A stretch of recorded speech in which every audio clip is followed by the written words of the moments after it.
Hello guys, કેમ છો તમે લોકો? મજામાં? આપણે વાગ્યા છે રાતના 3:08.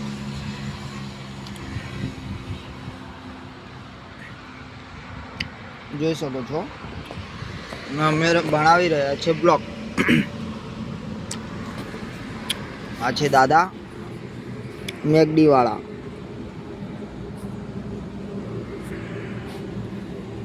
દેખાય છે તમને લોકોને? અમે કરીએ છીએ આજે વાત ખેતીની. 3 વાગે. હા, મસ્તીની વાત નથી, આ સમજવા લાયકની વાત છે કે શું ચાલી રહ્યું છે.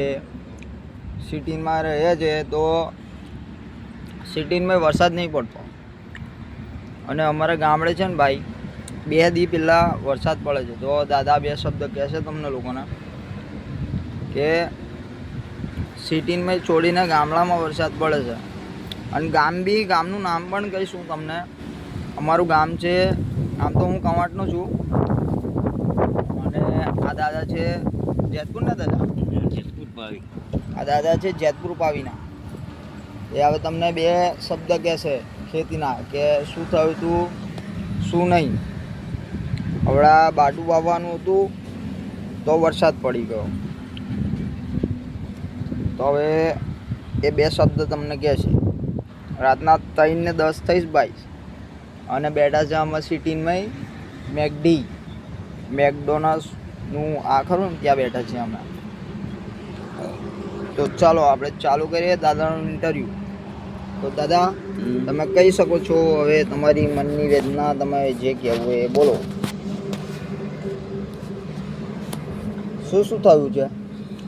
શું થયું? આપણે સિટીની અંદર વરસાદ નહીં પડ્યો, અને તે ગામડામાં વરસાદ 2 વાર થઈ ગયો આ મહિનામાં.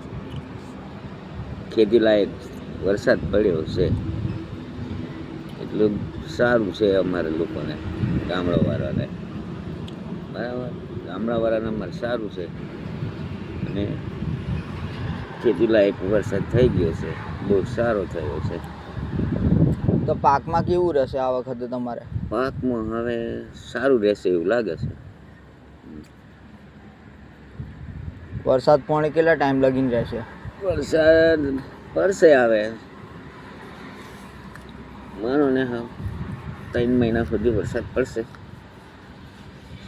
અંદાજ એવું લાગે છે. પણ હવે લોકોને તમે શું કહેવા માંગો? લોકોને શું કહીએ? લોકોને આપણે ખેડૂતોને સારું રહેશે. બરાબર. એમાં પ્રોફિટ શું રહેશે? આમ પ્રોફિટ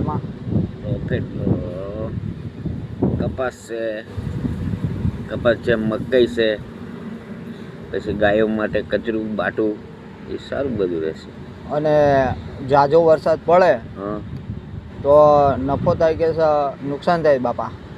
ઝાઝો વરસાદ પડે તો નુકસાન થાય. કપાસ છે, મકાઈને છે, એ નુકસાન પડે. ખેડૂતને કેટલો માર પડે? ખેડૂતને ખર્ચો જાય. અને આમ જોવા જાય તો ખેડૂતને શું કહેવા માંગો? આ લોકોના સિટી લોકોના લેવલને શું કહેવા માંગો?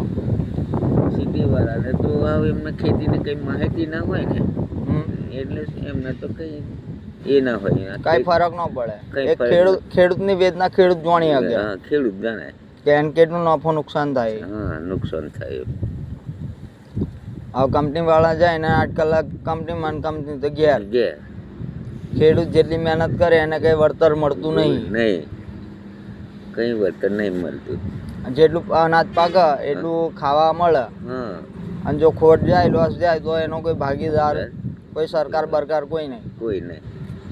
એ પોતાના પર જ આવે. પોતાને દેવું કરવું પડે ખેડૂતને. અને આમાં લોસ જાય તો દેવું કેટલું થાય દાદા? થઈ જાય ને, ખેતી પ્રમાણે થાય. આમ કેટલું થાય? આમ તો થાય 50. લાંબો ખેડૂત હોય ને લાખ ઉપર જાય. નાનો ખેડૂત હોય એને 50,000 જેવું થાય. એનાથી નાનો હોય 3જા નંબરનો તો 20,000 થી 25,000 કરે દેવું, એવું થાય. એવું છે. હવે આજના જનરેશનના માણસને તમે સમજાવો કે ખેતી વસ્તુ શું છે. ખેતી વસ્તુ સારી છે એમ. વરસાદ સારો હોય તો પાક આવી જાય તો એમને સારું લાગે ખેડૂતને. અને જો વરસાદ ઝાઝુ પડી જાય તો એમને નુકસાન થાય એમ. હવે નુકસાનનું ભરપાઈ તો કોઈ કરે નો આપણું કોઈ સરકાર ના હાલે આપણને. અને આખું વરસ બેકાર જાય તે ખેડૂતને નુકસાન દેવામાં ખેડૂત પડે. હા, અને નુકસાન જતું રહે અને પાક કઈ મળે નહીં. એવું તો હવે આ સરકારને શું કહેવા માંગો તમારા હિસાબથી? સરકાર જે હોય એ મનમાં બોલો, મનમાં ભરીને નહીં રાખો. તમારે જે કહેવું એ કહી શકો છો તમે સોશિયલ મીડિયા સાથે. સરકારને શું આપણે કહીએ? નિવેદન જે કરવું એ કહેવું. સરકારને આપણે વાત કરી હોય તો આપણને કહેશે અરે સરકારને એવું છે કે નાનો ખેડૂત રહી જાય વળતર આપતા હોય તો. હા. અને મોટા ખેડૂત હોય અંદર ફરતા હોય, સરપંચ છે, કોઈ બીજા કાર્યકરણ હોય, એ ખેડૂતના પૈસા ખાઈ જાય અને આપણને કે લો 5,000 આયા છે એમ કહી દે. એ પતી ગયું પછી. અને આમાં ભાગ્ય ખેતી કરી હોય તો એ કઈ ન મળે. હા, એટલે સરવાળે મીંડું જ આવી જાય. એટલે ખેડૂતને તો કઈ મળે જ ન. કોઈ વળતર જ ન મળે એવું ને. આમાં એવી વસ્તુ છે. પેલા કાગળિયા લાઈ દોડાઈને થકાડી નાખે, બગાડી નાખે. અને કઈ છેવટે કઈ મળે નો. કઈ ના મળે. અને છેવટે મરવાના ચાન્સીસ આવી જાય. એટલે ખેડૂત રહે નો. બરાબર છે. આ છે ગામડાની એક ખેડૂતની વેદના છે ભાઈ. આ તો આ એક બુઝુર્ગ બોલે છે. આમાં સમજવાની વાત છે, જેને સમજણ પડે એ ઠીક, બાકી બધાની બસની વાત નથી.